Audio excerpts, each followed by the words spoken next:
अस्सलामुअलैकुम दोस्तों, क्या हाल है? ठाक हो? तो मैं भी ठीक अल्हम्दुलिल्लाह। सब जितना हो गए तो मेरे सारे दोस्तों क्या हाल है? ठीक है। यह देखो बारिश हुई है हल्की हल्की, इससे इलाके ज़्यादा ही ठीक है।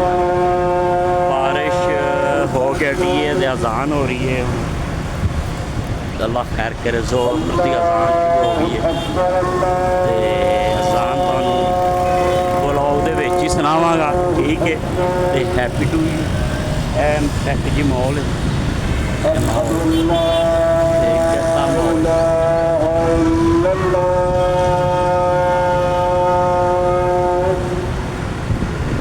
रोड बनया नवा, वाल्टर रोड साडा जिहड़ा ना नवा बनया।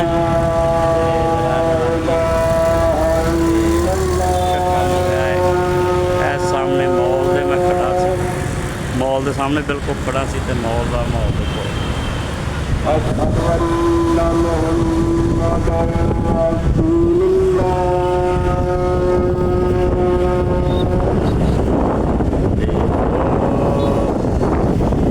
बड़ी ठंडी हवा चल रही, बड़ा मौसम ठंडा है।